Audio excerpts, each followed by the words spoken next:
correction and approval of record of votes and proceedings of the National Assembly sitting of Wednesday, 5th March 2025. Honorable members, please, let's have order. It looks like a few people are making these noises. And persistently, almost the same people.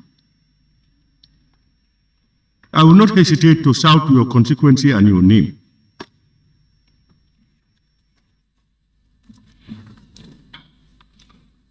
Honorable members, the record of votes and proceedings of the National Assembly sittings of Wednesday, 5th March 2025 is before us for correction and approval. Can any honorable member please move that the said record of votes and proceedings be considered and approved? Honorable Member for Nyani. Thank you very much, Honorable Speaker. I rise to move a motion for the record of votes and proceedings of the National Assembly sitting of Wednesday, 5th March 2025 be corrected and approved.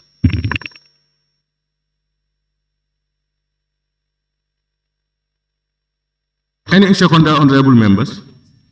Honorable Member for Kiang Central. Thank you very much, Honorable Speaker. I rise to second the motion. Thank you, Honorable Member for Kiang Central. It has been moved and seconded that the record of votes and proceedings of the National Assembly sitting of Wednesday, 5th March 2025 be considered and approved. Honorable members, we all have copies of the said record of votes and proceedings, and we go through it as usual, beginning with page 1, to be followed by your comments and observations.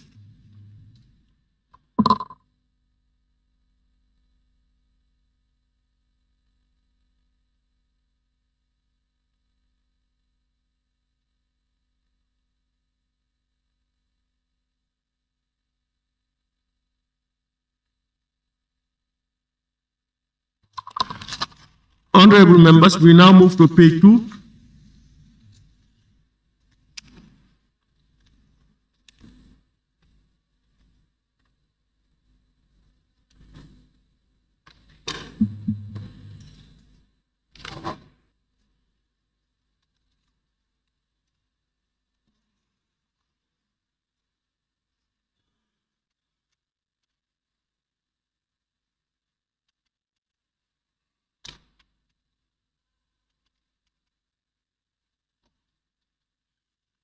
Honorable members, we now move to page 3.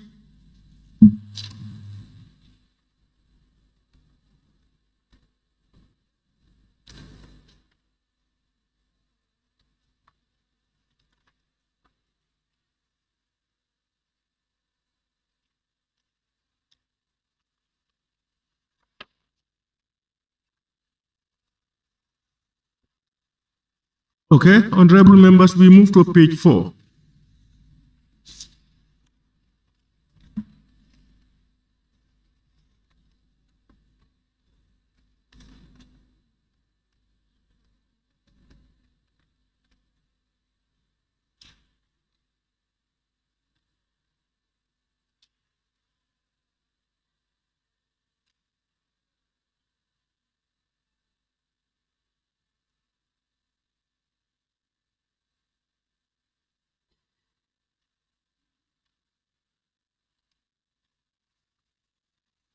Okay.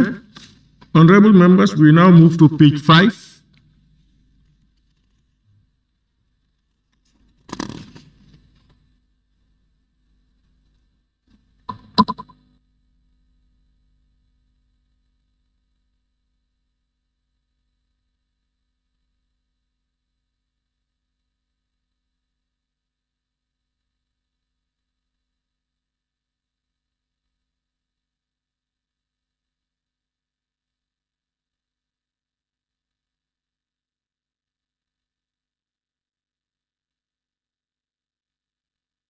Honorable members, on number 3 on page 5.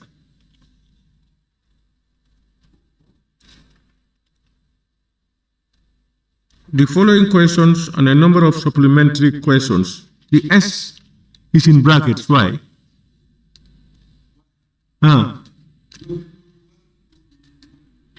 No, a number of supplementary questions. Cannot be one.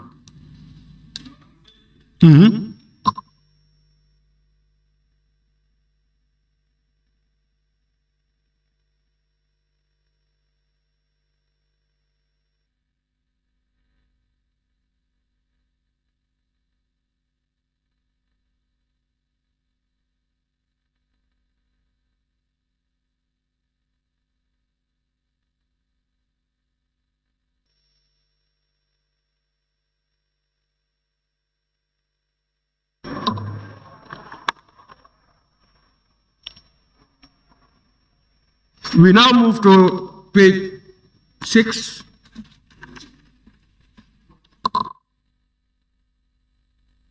Yes, Honorable Member for Woodley East. Question number 013 was asked on his behalf by the Honorable Member for Woodley East on behalf of Fonyi Bondali. I could not remember doing that. So who actually did that? I know somebody did it there, but not. It was not you. Not Woodley East, yes. Pardon?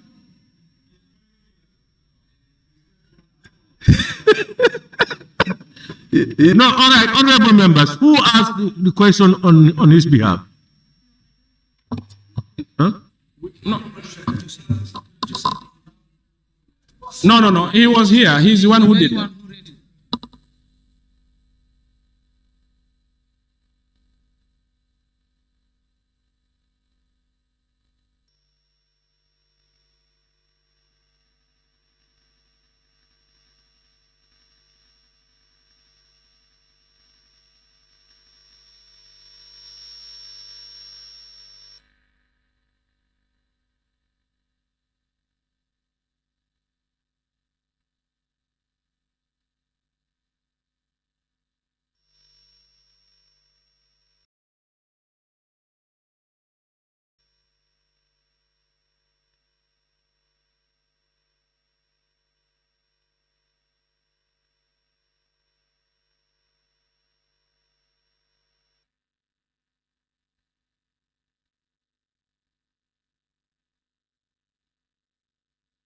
Honorable members, my information is that the honorable member for Fonyi Bondali himself asked the question.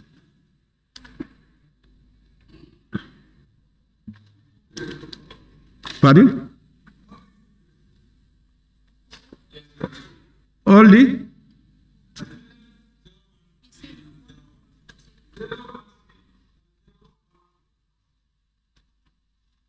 014 is Kansala. Okay. All right. Kansala also, you asked your question. I was here. Okay. You know, for us, we are quorum makers, never absent in parliament. Okay.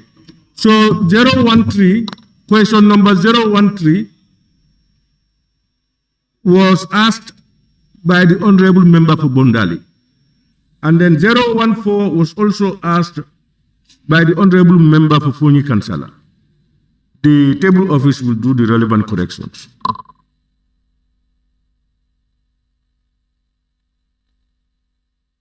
Page 6, yes, honorable member for Sanimentre. Thank you very much, Honorable Speaker. The same thing happens on question 012, Lower Badibu. It was asked by honorable member for Bakau, not Woodley East. So we should change it to Bakau instead.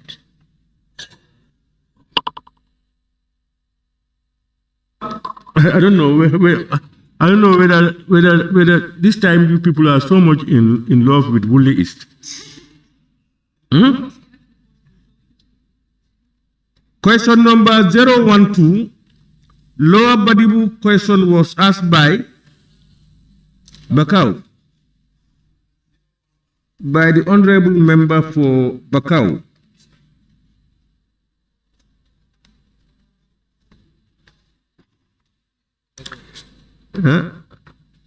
So, honorable members, 012 asked by the honorable member on his behalf by the honorable member for Bakau. Any more on that page?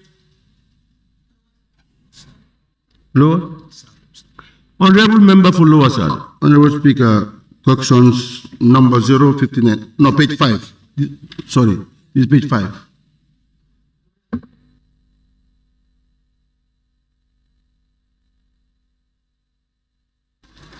Any more on page 6? Okay. Yes, honorable, you said on page 5? Yes. Question number 059, 2025 by the honorable member for just one. Question 0? 059, 2025 by the honorable member for just one. He reads, due to the previous ruling by the speaker, the question could not be administered as the member delegate and redelegate another member to read the questions. I think if the question is not administered, it's not be written in the other paper.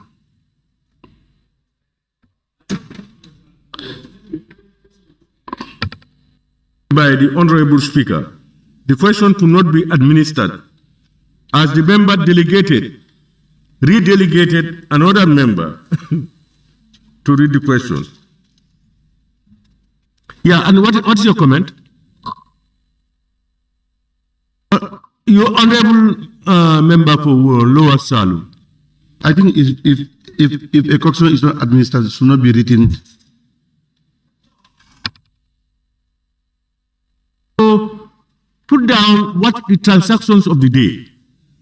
This question was on the order paper. The question was called, and then somebody was assigned to do it. That person also assigned, delegated somebody else, and it was ruled out. Understood. Yes, so that has to be noted. That,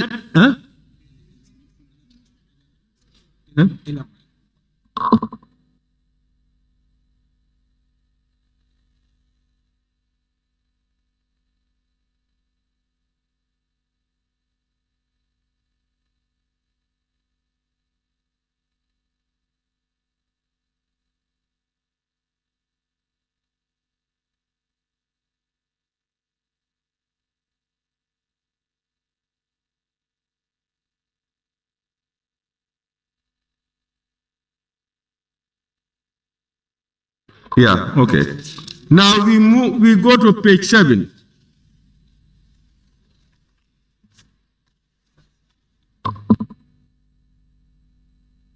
Honorable member for Sami. Thank you very much. Question 100. This question was redirected to the Ministry of Trade. 100, that's the one by the honorable member for Central Badibu, was asked on his behalf by the honorable member for Sami, answered and generated no supplementary questions. You mean that is not correct? It was not answered. No, it was redirected to Ministry of Trade. Yes, he recommended. Yes. Yeah. Yeah, exactly.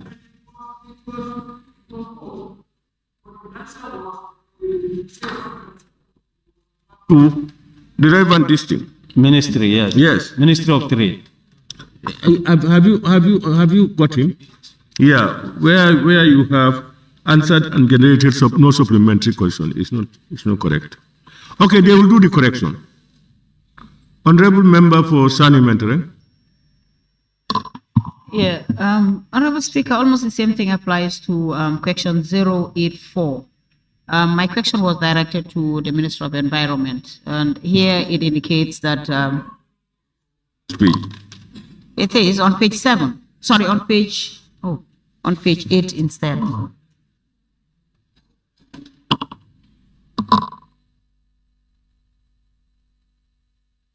On page 7, we have on this 100.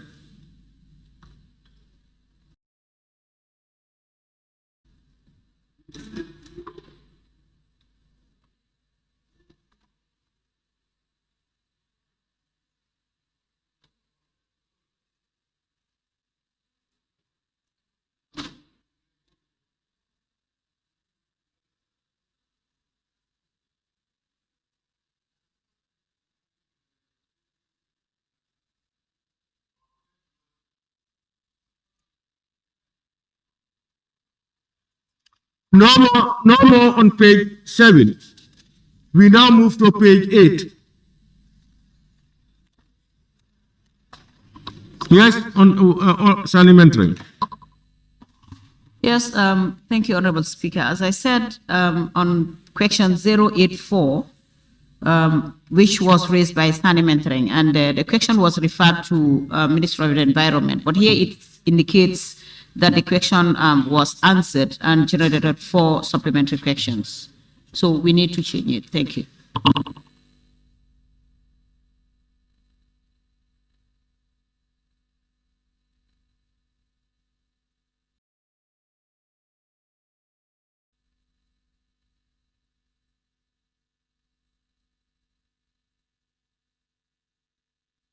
Honorable members, I think the table office will take note and then do the corrections.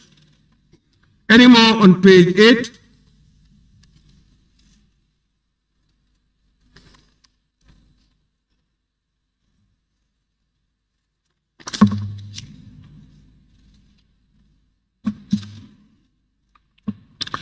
It has been moved and seconded that the record of votes and proceedings of the National Assembly sitting of Wednesday, 5th March 2025 be approved with amendments.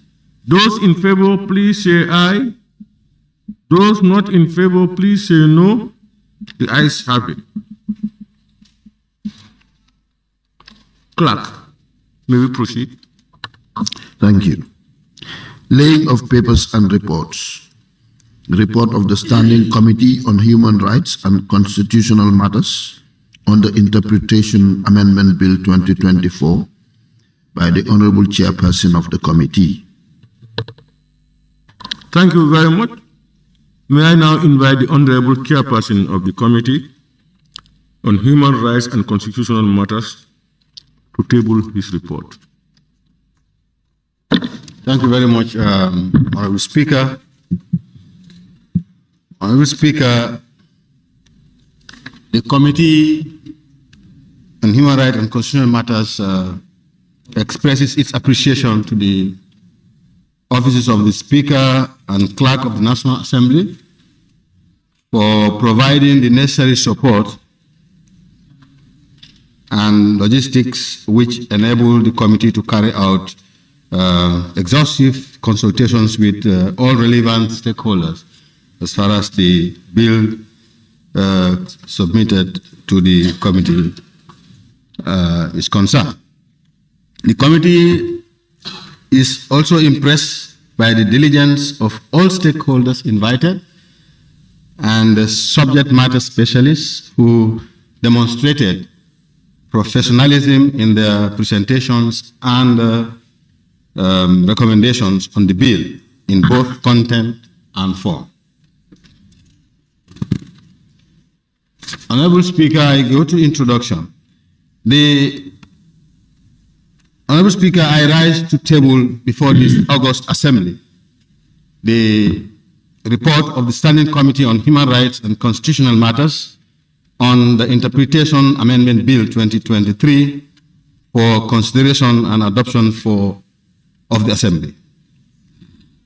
The Interpretation Amendment Bill 2023 seeks to amend the Interpretation Act with the primary objective of enhancing the National Assembly's oversight role in scrutinizing subsidiary legislation by vesting the legislature with explicit authority to review and scrutinize delegated lawmaking powers. The bill also aims to foster greater accountability in the exercise of such powers by the executive. Honorable Speaker, the mandate, according to Standing Order 69, spells out the mandate of the committee as follows. A, list out witnesses, hold proceedings, and take evidence from witnesses.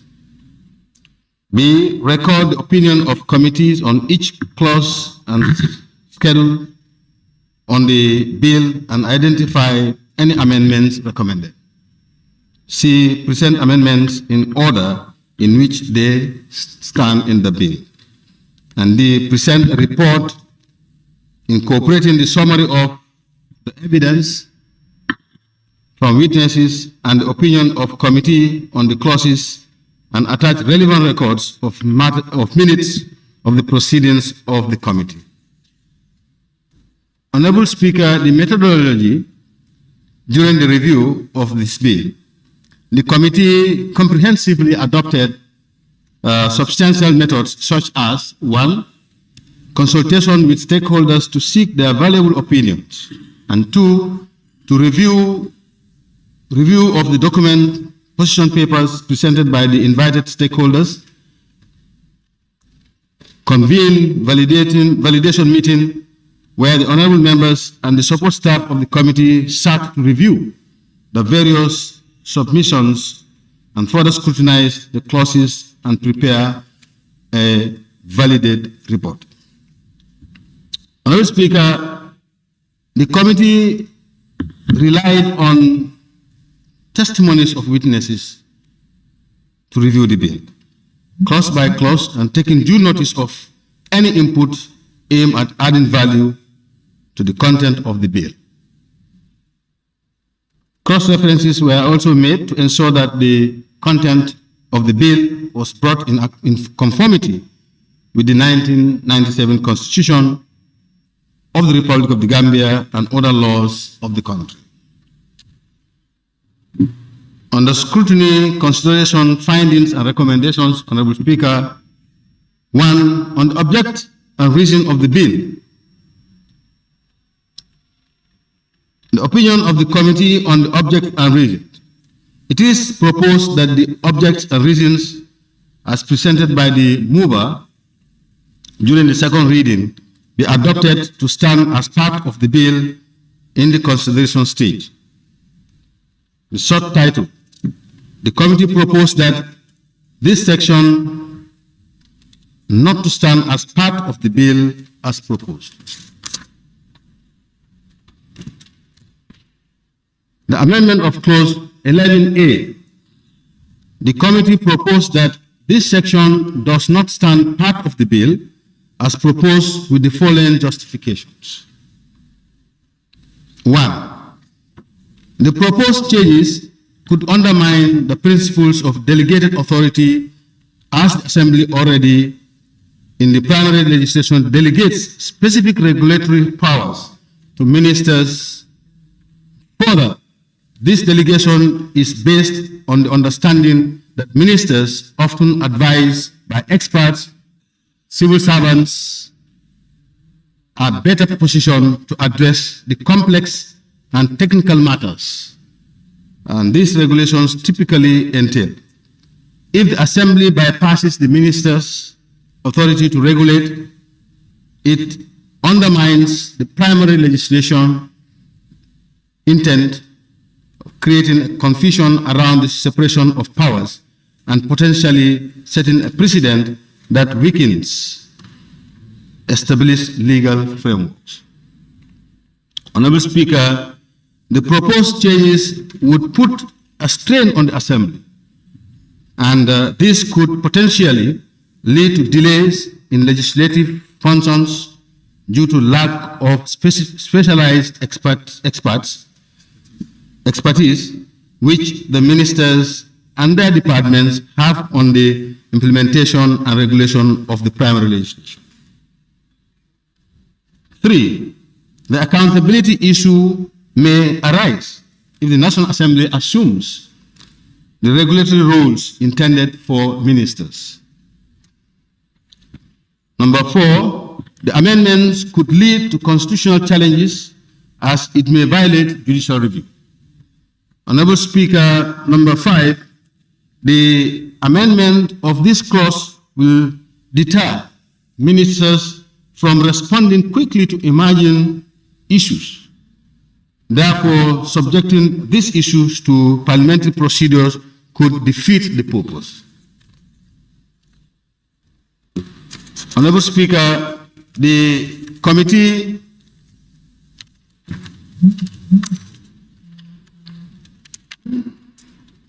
in its conclusion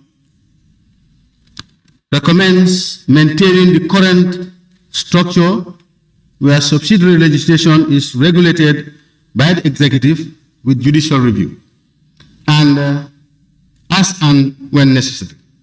The proposed amendments could create procedural hurdles that compromises government's efficiency and responsiveness, undermining governance and primary legislature's intent. Given the above mentioned observations and recommendations, Honorable Speaker, the Standing Committee on Human Rights and Constitutional Matters hereby submit this report for consideration and adoption by this August Assembly. I beg to move.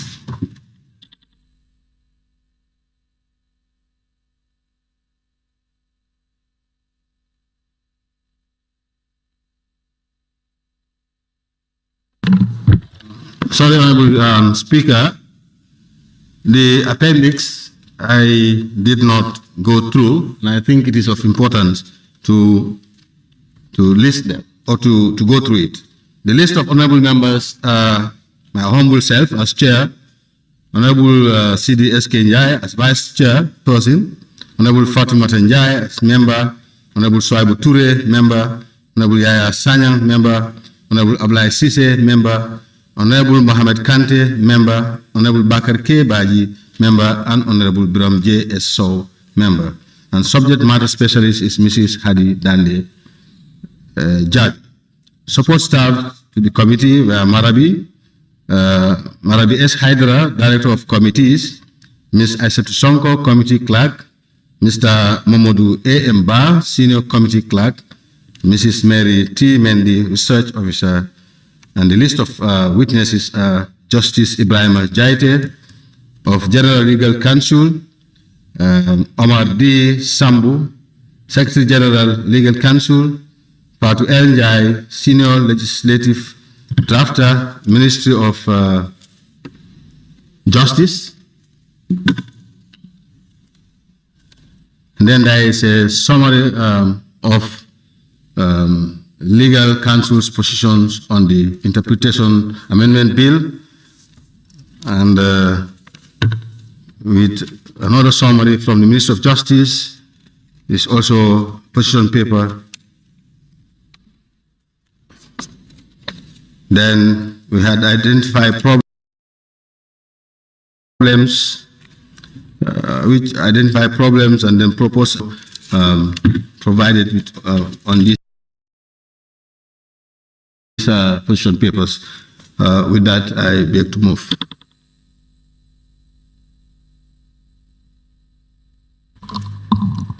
Thank you very much, the Honorable Chairperson of the Committee on Human Rights and Constitutional Matters. Honorable members, any seconder? The Honorable Member for Kantora. Thank you very much, Honorable Speaker, for giving me the floor. First of all, let me also use the opportunity to thank the mover of the motion that tabled this report on Standing Committee on Human Rights and Constitutional Matters on the Interpretation Amendment Bill 2023. Honorable Speaker, I sincerely want to use this platform to thank the committee for a job well done. I think they have done justice to the job. Looking at all legal ramifications, I stand resolute to stand by their proposal, that is to support that this cannot stand part of the bill. Mindful for the fact that it is this August Assembly that passed primary legislation, and that cannot be given to anybody. People often confuse these Latin words that delegatus, protesta, non-protest, delegare. That is what we are doing here. We cannot give this primary legislation to anybody. But the second legislation is often to ease the implementation of the primary legislation we give to the ministers. And even for the fact that looking at our nature of sitting, we sit quarterly. If we want to subject every regulation to come to Parliament to look at it and give a go-ahead, it might defeat the very purpose of the operation of the ministries. Just to add my voice to say they have done a job well done, and this is really a well thought and it's also a legal job. So therefore, Honorable Speaker, I think we are in safe hands, having passed legislation here. We also now allow for the smooth operation or for the smooth operationalization of the legislation, the powers conferred to ministers to make sure that to do a regulation so that the applicability and also the ease of implementation could be attained. I stand wholeheartedly to support this very recommendation advanced by the committee. Equally, to thank all their support staff, the subject matter, and all other staff and witnesses, of course, that they labored to bring on board to hear their opinion. These are very key stakeholders, the General Legal Counsel, the Secretary to Legal Counsel, as well as the Senior Legal Drafters. These are very important key stakeholders in terms of amending this very constitution. So on that note, Honourable Speaker, I thank you so much and I want to take my seat.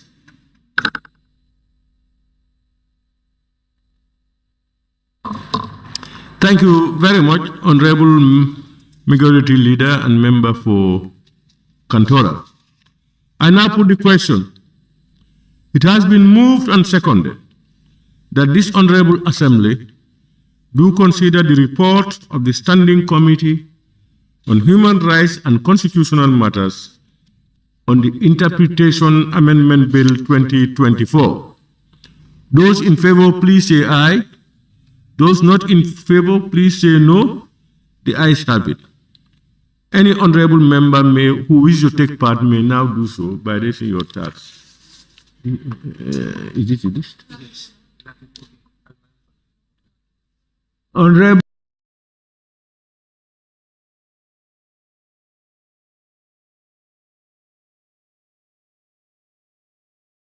Member for Latrikunda Sabiji.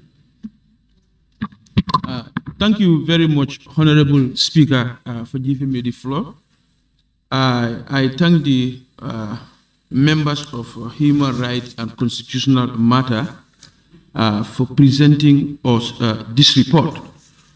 Honorable Speaker, I tend to deny and rival all the justifications against this amendment brought forward to this National Assembly by the Human Rights Committee. Honorable Speaker, I always tell this National Assembly, our roles, our proceedings are all rooted in confidence bestowed on us by the Gambian people. And this trust and confidence is destroyed or damaged when Gambians think that Parliament is biased. And exactly we are doing the same thing here again, Honorable Speaker. Honorable Speaker, I am the chairperson for this committee, and I want it to be on records, and I want it to be official. I am abdicating, I am resigning, I am stepping down, I am quitting and leaving, ending my term and tenure as the chairperson for the subsidiary legislation. Honorable Speaker, I say this because if you look at the functions of subsidiary legislation that was instituted by this very National Assembly, what was passing in your mind when you were constituting a committee and know that you are not going to give any function to that particular committee? If you look at the role of subsidiary committee, the subsidiary legislation committee shall consist of a chairperson and such other members appointed by the committee of selection as provided in the Standing Order 96. You go to sub 2. It shall be the duty of the subsidiary legislation committee to scrutinize, advise, and report on all subsidiary legislation laid before the National Assembly in accordance with Standing Order 8. Then what was passing in your minds? You cannot institute a committee. You don't give roles, function, and responsibility of the committee, and you still go ahead at the committee of your holder. You institute that committee. Is this lack of knowledge or lack of due diligence? Therefore, Honorable Speaker, let it be on record. As I said, I use all those words to make sure that my resignation is effective and official. Thank you very much.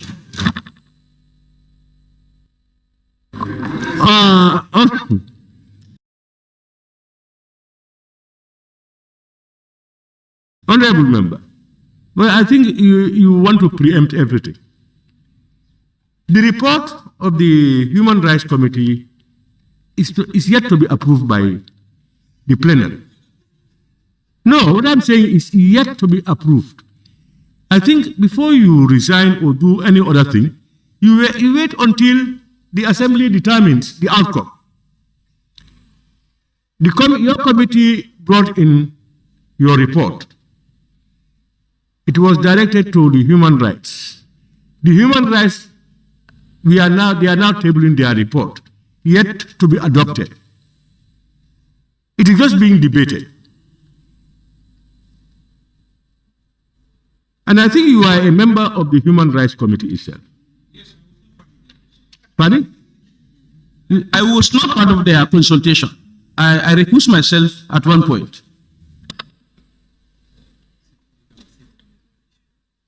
Okay. So, honorable members, where is the list?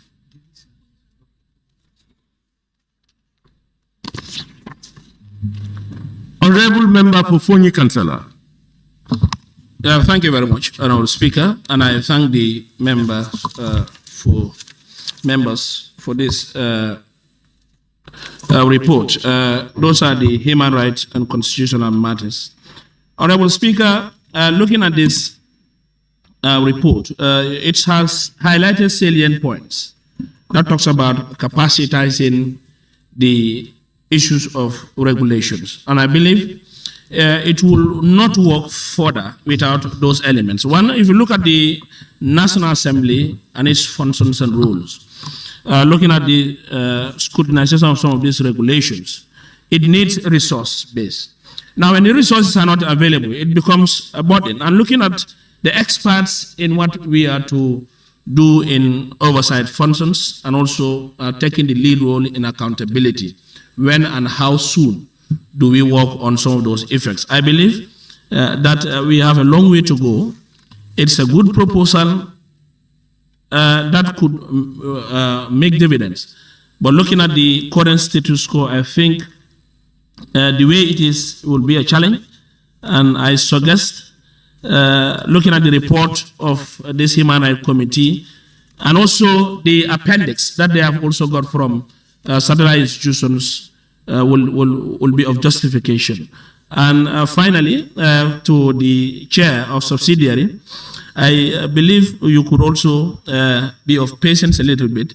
Let's see how this report will flow. Then generally, you can come with your own to make sure you are defiant to what they have put in place. On that note, I end my speech here. Thank you. Honorable Kansala, member for Kansala, can you,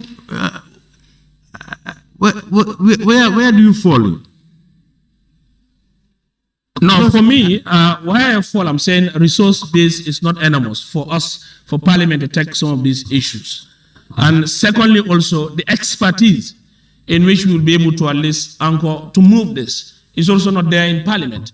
And the last thing also, if we take this burden in terms of accountability, the fastness of what we want to get will also be a challenge. Therefore, I think we will end it as it is for the ministries and other agencies to take up the regulation for us to make a befitting move. Or else, if not, it will be a challenge. And the last final thing that I've said also to the chair of the subsidiary, let him be patient a little bit, see the flow of the debate, then he can come with a resolute decision that I think he's in line.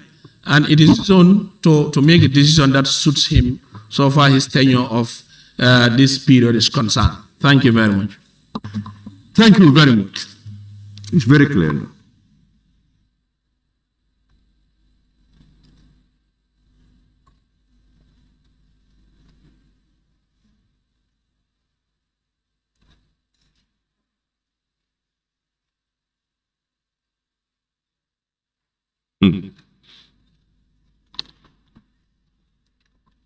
Honorable members, I think those are the only people who want to contribute.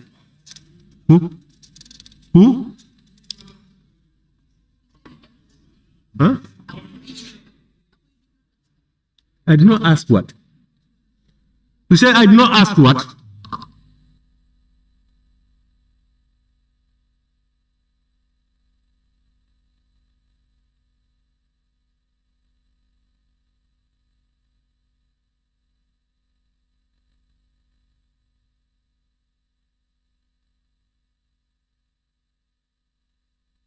Is you said what we would not ask you.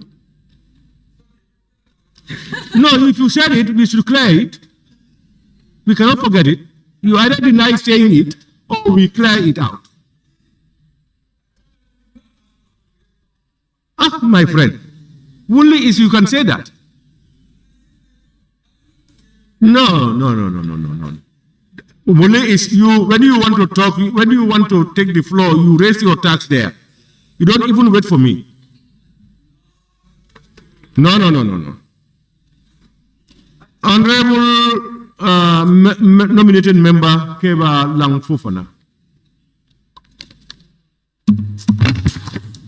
Honorable Speaker, thank you very much. And I want to start by thanking the chairman and the entire membership of the Standing Committee on Human Rights and Constitutional Matters for a very consultative report. The text that was given to you is to advise the members with regard to the proposed bill, which is the Interpretation Amendment Bill 2023. And Honorable Speaker, to start with, I would urge honorable members to give this report all the blessings it requires. Because if you go through the report, particularly on page 9, if you look at page 9, which is the position paper of the General Legal Counsel, they've identified salient points which stands as bottlenecks, if at all Parliament was supposed to take on this extra responsibility of what scrutinizing subsidiary legislation, one of which is the capacity. And we all agree on that. Currently, we have a lot of bills here, a lot of work to do. But do we have the capacity? We do not have it. But the ministers are well guided. They have the expertise with it. And the other one is, we are responsible for the primary legislation. And the subsidiary legislation have already been delegated to the ministers. So our arguments should be, of course, the standing orders are clear, that this committee should perform oversight on subsidiary legislation. Now the question should be, how should they do it? And this is where I would advise the chairperson of the committee, do not quit. Winners don't quit. And this is Parliament. It doesn't have to go your way for you to be part of the team. Winners don't quit. It's not about you. It's about the committee. The standing order. No, let him address the issues. Don't address me. Let me address issues, please. Can you please address issues? Honorable member Kunda Sabegi. Yes, he's addressing me. So Please take the seat. Honorable, when you are shouting here, saying whatever you... No, listen. It's not for you. When you want to do that, you think he's going out of order, you rise to a point of order. There's a process here. And you are a legal luminary. I think you should know that. You don't just stand up and say, do that. Please, let's be a little bit patient. If you think somebody is going out of order, you have a right to rise to a point of order. Yes, honorable nominated member. Thank you, Honorable Speaker. Honorable Speaker, and I will repeat, this is about Parliament. It's not about emotions or individuals. Why am I saying this? Many reports will come in front of us, and committees will be asked to perform tasks. And if honorable members should stand on this floor, tell parliamentarians that you should not be biased, then Honorable Speaker, as parliamentarians, we have the right to defense. And Honorable Member, I would address you. Because you said Parliament should not be biased. Then you are inviting us to make a defense. And Honorable Speaker, on that note, I'll be specific. The member for Latrikunda Sabiji, do not quit. It's not about you.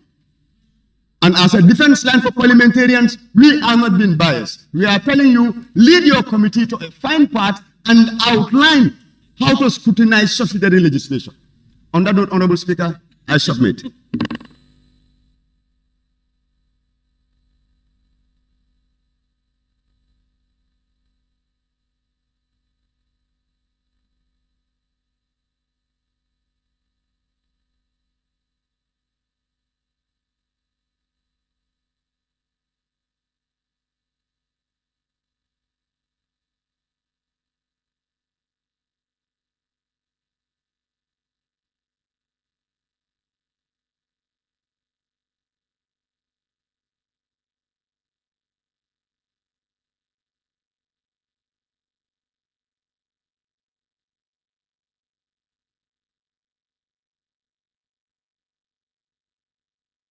I now invite the honorable member for Woolly East.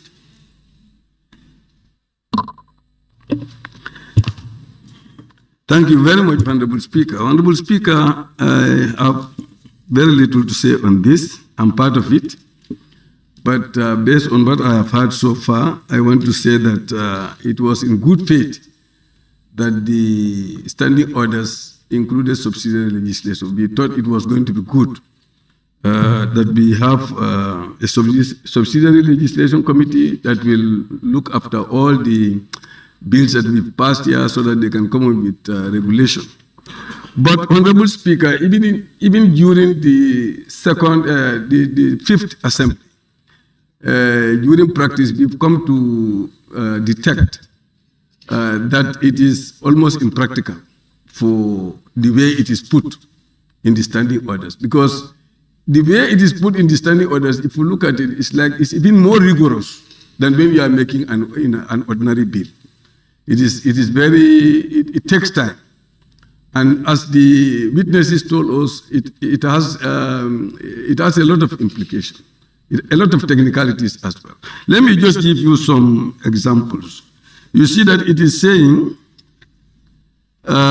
any subsidiary legislation made by a passing ministry or authority under a power conferred by the Constitution or any other law, A, shall be published in the Gazette by the regulation-making authority at least 14 days. What are you reading?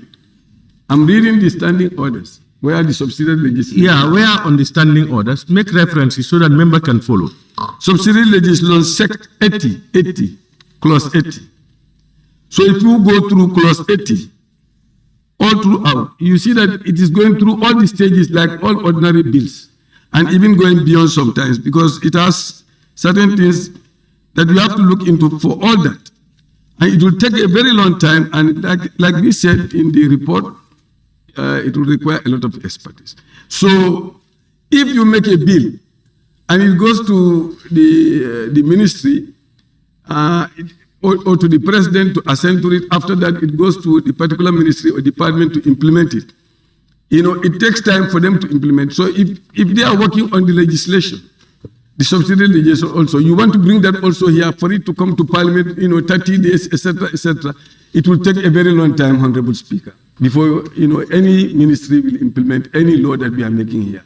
So that's why we are saying my suggestion would be the subsidiary legislation has still a role.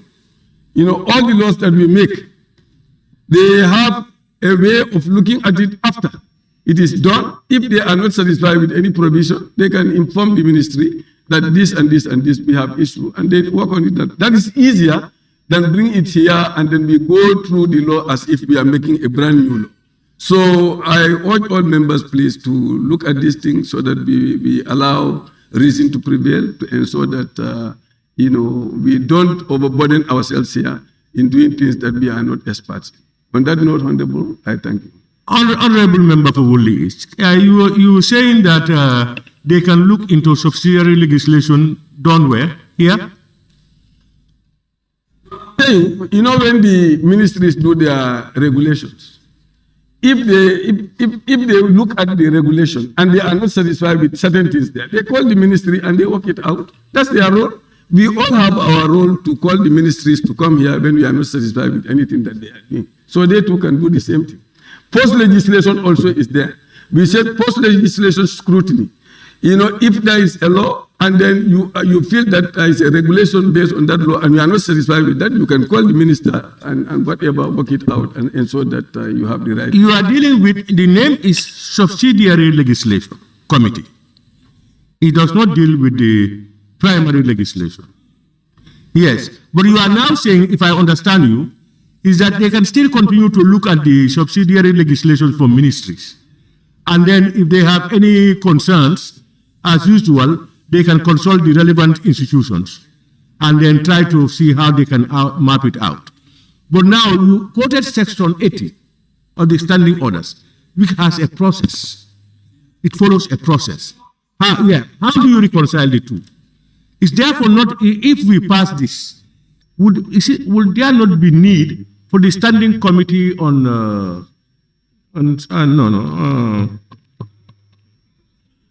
a standing committee, the committee on standing orders, to look into it with a view to proposing amendments to it? You know, because as it stands now, if this report is passed, I think it now becomes useless for them to stay on with the terms given. So we need to, if they are still relevant, we need to review the standing orders and make them more relevant. Yeah, okay. Honorable Member for Jimara.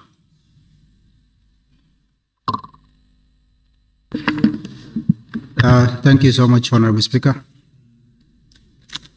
I want to thank the committee, Standing Committee on Human Rights and Constitutional Matters, for the report that they just presented to the Parliament. Honorable Speaker, subsidiary legislation is a committee created by the National Assembly, this particular National Assembly, for us to be able to, for the committee to be able to perform certain functions. They were given a mandate. You know, if you look at the Order 80, as Honorable Member for Woolly East has highlighted, any subsidiary legislation, it's saying any subsidiary legislation made by any person, ministry or authority under a power conferred by the Constitution or any other law shall be published in Gazette. And the committee that is responsible to look at subsidiary legislation in the National Assembly is the Subsidiary Legislation Committee. So I for one, refuse to believe that the committee has made an error in going in for asking for subsidiary legislation to come to the Parliament. Because when I say you, I mean the Parliament has given them, the committee, that mandate to look at. You know, we know it contradicts the Constitution, because the Constitution is saying these are delegated responsibilities that are being given to the ministries for ministers to create Constitution. So now, since this committee, if we don't have those powers to be able to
إذ قال إبراهيم ربي الذي يحيي ويميت قال أنا أحيي